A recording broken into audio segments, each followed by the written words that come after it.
Spider-Man Far From Home was released in 2019 and stars Tom Holland, Jake Gyllenhaal, and Zendaya. And in this movie, Peter Parker goes on a school trip to Europe, but after Nick Fury visits him, he must team up with Mysterio to save the world. Or so we think. We are officially in the second movie of the Tom Holland Spider-Verse, and this is a really big film because this is the first movie after Endgame. So after Captain America's old and retires, after Thanos dies, after Black Widow dies, and of course after Tony Stark's death, and because Peter is so close with Tony, we have to deal with the repercussions and see how Peter handles Tony Stark's death. We see how this movie answers the events of Endgame because right from the start of the film we get that funny high school newscast and they talk about what's going on. They call it the blip, about how everybody disappeared and then reappeared 5 years later, and they kind of answer those questions about how the guys who disappeared, they still remain the same age, while the people who didn't blip actually grew old. So you saw kids who were 5 years younger are now 5 years older. So it was really nice to see, you know, those questions answered. What was also refreshing is that it was a lighthearted tone to it. With Marvel trying to have another movie after Endgame, I'm glad that they kind of had a lighthearted, happier movie tone because obviously Endgame was just an emotional roller coaster. So I really like Marvel, really smart job there. And not to mention, I just really love those fake high school newscast that happens, you know, with Betty. It's so funny. And not to mention, like, I'm in college right now, majoring in broadcasting, wanting to be a reporter. So I find those scenes so much funnier because I'm in the field and I know what it's like, and it can be a little awkward. So I absolutely love those scenes. The Tom Holland Spider-Verse is just so different for me because I'm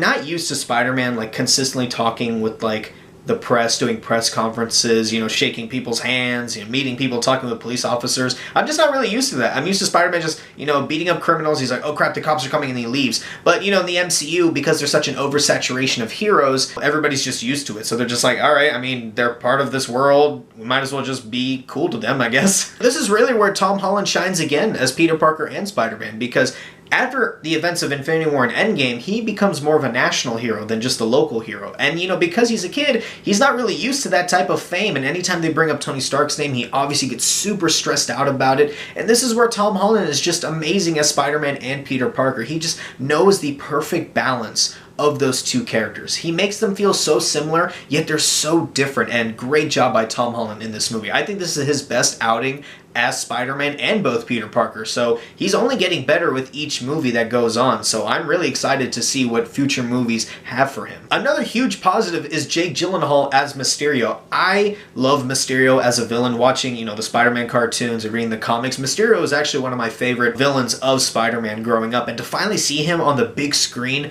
was just a dream come true, and I just love the twist they did with his character. When you watch the trailer for Far From Home, you're a little confused. You're like, oh, is Mysterio a good guy? Alright, I'll see where they go with this because, you know, Marvel has yet to disappoint me, so we'll just go into it. And I just love the twist because you know Mysterio is a bad guy. And, you know, the twist that's executed when he tricks Peter into giving him those glasses, I just love that so much. It's just executed perfectly, and it only works because Jake Gyllenhaal was such a great Quentin Beck. I love the two characters he has. He plays this super noble hero, like talking to Peter like, yeah, we gotta save the world. But once he shows his real self, he's just like this, you know, this diva actor who's just trying to put on a performance and he's just snapping every 10 seconds. I just love that about Jake Gyllenhaal. He is truly an amazing actor, and it shows here in this film. The use of Mysterio's powers are so well done here. I think that little horror fake dream sequence that Spider-Man goes through is seriously one of the best sequences in superhero film history. Marvel doesn't really delve into horror aspects in their films, but I mean, this is a little bit different. This is a change of pace. You can kind of tell there's a different tone for this film, and I'm glad they did that because, you know, Peter has to deal with the repercussions of Tony being gone and finally having all this responsibility, and Mysterio takes advantage of that. So really great job there by the writing team, by the director John Watts. I mean, just Marvel in general for doing such a great job, especially with how this movie ends. So if you haven't seen this movie yet, too bad. But there's a mid-credit scene, you know, where everything's fine, but at the end, Mysterio made a video and he reveals Peter's identity to the entire world. And the person that leaked this video is none other than J. Jonah Jameson, played by J.K. freaking Simmons. And I wished you guys were there when I watched this film because the reaction when he showed up on screen was so loud. It was incredible. That just shows how much we love J.K. Simmons as J. Jonah Jameson. It's like one of the best castings for a character I have ever seen. I hope we get to see more of him. And not to mention with Peter's identity being revealed, that is such a huge twist. It is something so different. And again, I cannot state how excited I am for the new Spider-Man film. I really hope they explore Peter being hunted. He has nowhere to go. He's in constant danger. Great job here by Marvel. It was such a great twist, and it just makes you excited for more Tom Holland Spider-Man movies. One thing I really liked was the interactions between Nick Fury and Peter Parker, and the way their relationship was, it really reminded me of Ultimate Spider-Man. In the Ultimate Spider-Man comic series, Peter was just so paranoid with Nick Fury. He didn't really know if Nick Fury was on his side or not. He just wanted to be a kid, just go to high school, go be with, the girl he likes, go be with his friends. He didn't really want to be around Nick Fury, but Nick keeps pushing him because he wants him to be the new leader of the Avengers. So I really like their interactions, even though in the post-credits scene you find out that that's not really Nick Fury. Nick Fury was vacationing somewhere. I really hope they keep that dynamic between them. You cannot have a Spider-Man movie, game, or comic without a love interest, and MJ is now the main love interest for Peter Parker. She was, kind of here or there in Homecoming. She was kind of like, oh, look, it's MJ. Oh, it was a cool reveal at the end, but now she's actually a main character, and I just love their chemistry together. Zendaya and Tom Holland, they just know how to work together on screen. And I feel their relationship is real. Just that super awkward teenage love. It's just so great. And I just love their interactions together in the movie. I said in Homecoming that there really weren't enough action scenes, but man, Far From Home was like, hold my spandex. There was a lot more action scenes in this movie, and they were so well done. I will always be blown away by how far we have come with special effects and how great technology looks. I mean, every time I see Mysterio's powers, these elementals in action, there's like a stupid smile on my face because I'm just so happy that we can do stuff like that, and it makes movies even better. Alright, while I like this film, there are some problems, and my biggest problem is that I hate this whole thing throughout the movie about how Spider-Man's the next Tony Stark. Like, literally, every 5 seconds, it's like, are you the next Tony Stark? Is he the next Iron Man? Are you the next Tony Stark? Is he the next Iron Man? Shut up! Shut up! It's just really starting to bother me, and I think it's starting to bother a lot of fans because we love Spider-Man because he's such an individual hero. He's a teenager trying to balance life, high school, homework, trying to pay his rent, taking care of Aunt May, and not to mention he's being a superhero, and he's solving all these adult problems as a teenager. That's why we like him. He does it by himself. But with all this technology he has at his disposal,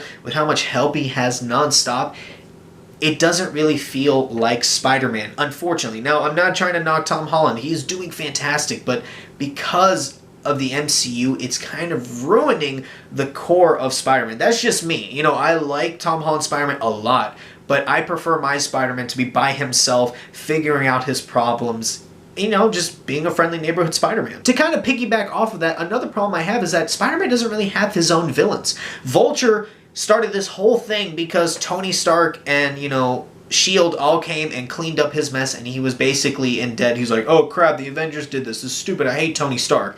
Then, in this movie, Mysterio used to work for Tony Stark, and he's like, I hate Tony Stark, so this is revenge. But because Tony Stark is gone, they all just gang up and try to take out Spider-Man because he is Iron Man Jr. So there's not really a conflict for Peter Parker in this. It's just, hey, I hate Tony Stark.